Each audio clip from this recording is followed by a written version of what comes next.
All right, Jarrett, let's take a look at your paper MLA format first. You're missing your last name page number up here, so you got to fix that. Don't need the comma after October, and you probably need a 1 in front of the 7 to make it 17th. Week title, it's basically the topic of the paper. So you start right off with obsessive compulsive disorder and how it's common. I'm assuming you got that from someplace. So I'd want to make sure that I cited that, otherwise you become plagiarism. So make sure you cite that. And the rest of the introduction is just setting up. Here's what I'll tell you. It's very bland. The whole thing is very bland. You could, you're saying a Renaissance play that could be seen as having a character with OCD. No, it does have a character with OCD. And that's Macbeth, which when we learned and reviewed this year, titles of plays get underlined or italicized, who showed the OCD symptoms of too many spaces, and you don't need the colon here. Now, if it said he showed these symptoms, and then you introduce that, then you would use a colon. But this is just the normal flow of a sentence, so you don't need the colon there. So you go on to talk about all these symptoms. So what you're missing is still a thesis statement. You don't have any kind of message statement, how you're going to relate things all together, so on and so forth. And even if you look at this as a whole, you have one sentence and two sentences. So literally your introduction is 2 sentences long.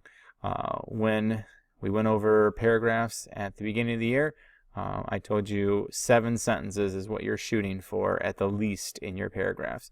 So the fact that you have 2 is disturbing. You need to make sure that you're elongating your thoughts, and that means setting the paper up better. That means explaining your topic better. That means elaborating on these if you have to, and of course adding in a thesis statement eventually.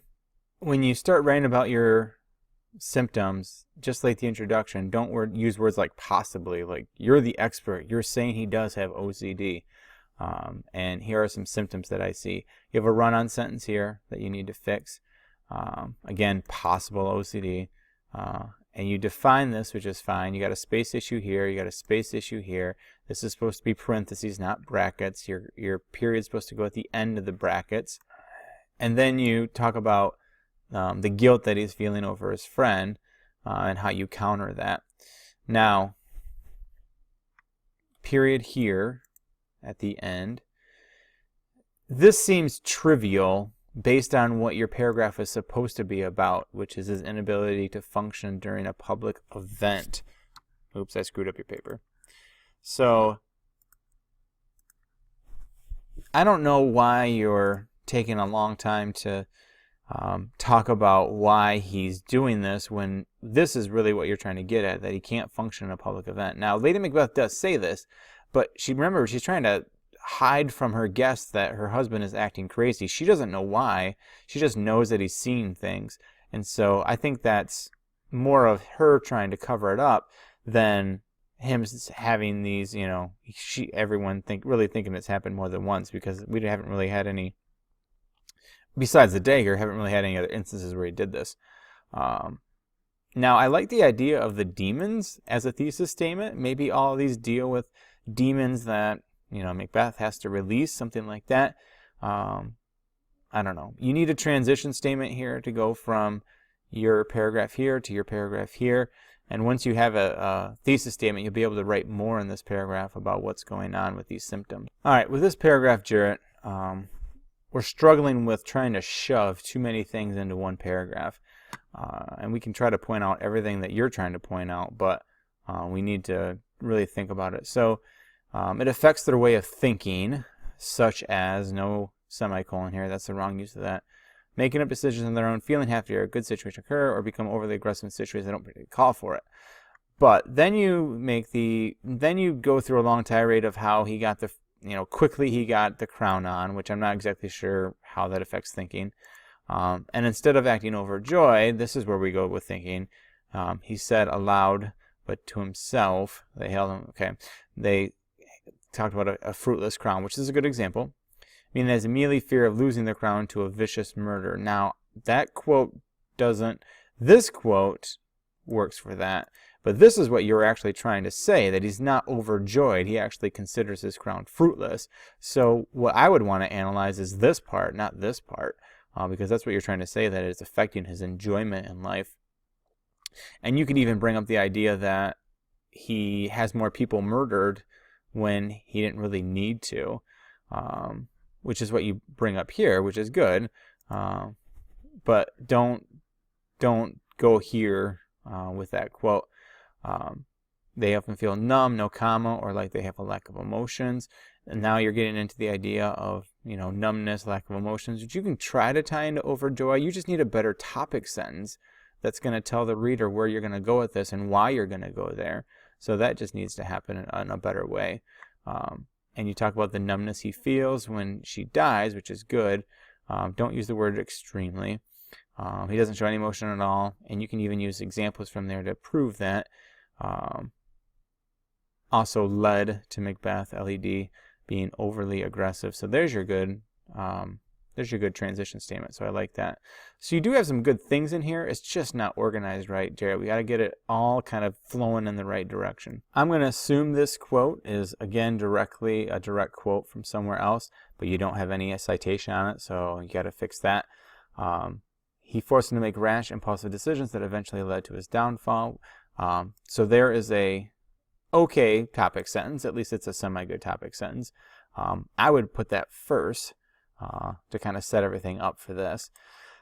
But again, reread this. As soon as the witches announced that Banquo kids would eventually become kings, comma, Macbeth decides that Banquo needs to die. So make sure you keep the same verb tense throughout. Now, I would argue against this. He did not automatically say that Banquo's kids need to die as soon as the witches announced that.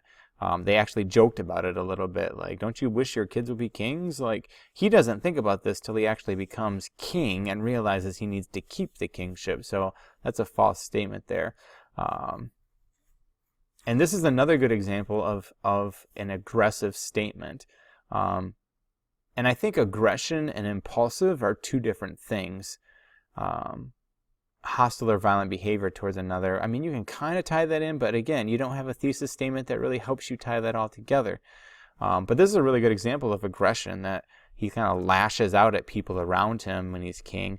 I think that's a good way to frame it as you think about the impact that it has. I would put a period here and then kind of make a new sentence here too. So because you don't have a really strong thesis statement, remember your conclusion will start with your thesis statement. And then you need a sentence of summary per body paragraph, which you don't have. This is wholly unnecessary. Of course, OCD wasn't around when Shakespeare was around. That's why we're reflecting back on it, that he still has these characteristics. So you don't even need this. I'm wondering why arguably is different type and different color and everything else. How did that get in there? And I mean, this is still a weak, way to get out of your paragraph. You need obviously to work on that. Works cited page. Remember, your works cited page goes up here in the middle at the top of the page. We talked about getting rid of these. These aren't actually authors, so just get rid of them and move these things over. Same thing with this. You got to move that over. Remember, you need periods at the end here, so don't forget stuff like that. But here's what I'm saying. You don't really have any outside sources about the symptoms in your paper. I think you maybe once used an outside source. No, you did a definition.